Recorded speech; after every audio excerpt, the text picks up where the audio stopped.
يرتضي هذا الطعن في علي عليه السلام. وبالله عليكم أنا ما أعرف يعني حتى ذرة إنصاف ماكو عند البخاري وقومه. علي كان متجرئا على الدماء؟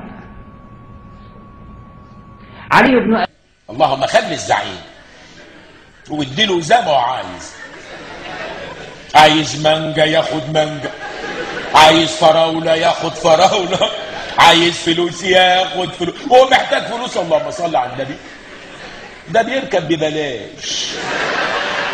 ربنا يخلونا يا رب وكتر فيتاميناته. اللهم كتر فيتامينات الرئيس واكله كباب وكفته طول عمره. عايز كباب لوحده ياخد، عايز كفته لوحدها ياخد، عايز مشكل وماله. بالله عليكم هذا موقف المتجرئ على الدماء؟ لو موقف الرجل الذي يريد أن يعصم الدماء. ليش ما عندكم إنصاف يا أهل العامة؟ من المتجرئ على الدماء؟ علي بن أبي طالب أم عائشة؟ يبقى أجيب لك إياها أنا من الآخر. أنا مو مالت حب وعور راس وخرابيط، تبيني تاخذني بالحلال. هو راح نزيد المبلغ لو سمحت من حكيك، شايفني قدامك يا معود. الزواج يبي له اجراءات طويله عريضه. لا هي مو بالصعوبه اللي انت متخيلها.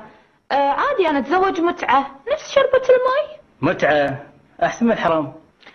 كم يوم؟ انت ايش رايك؟ والله بلشة، انا الريال ولا انت؟ خلاص يوم. عندك مكان؟ المكان جاهز. انزين كم مهري؟ ماكو شارم، ماكو حل. قال الآن حل قتالهم، اللهم اشهد. مضى على القتل، مضى في الحرب. بالله عليكم هذا موقف المتجرئ على الدماء؟ لو موقف الرجل الذي يريد أن يعصم الدماء. ليش ما عندكم إنصاف يا أهل العامة؟ زعلت ليش الزعل؟ زعل ودويش الزعل؟ يا روح والرياح، يا روح والرياح، اسقيني من شاطئ الامل، اسقيني من شاطئ الامل عطشان المياه. قالوا يا أمنا، كانوا يخاطبون عائشة.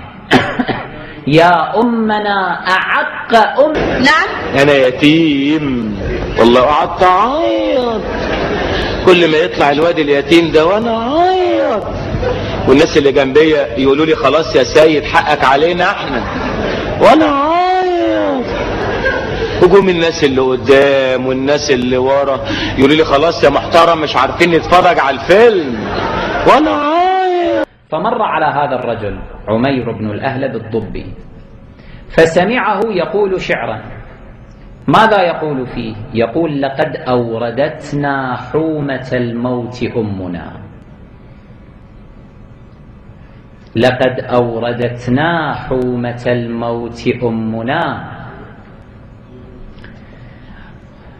كان عن نصر بن ضبة أمه. الطيار هو اللي مات يا ابن الكلب. وروحوا طلعت وخبطتها صاروخ. هيفهم كده. هيفهم كده.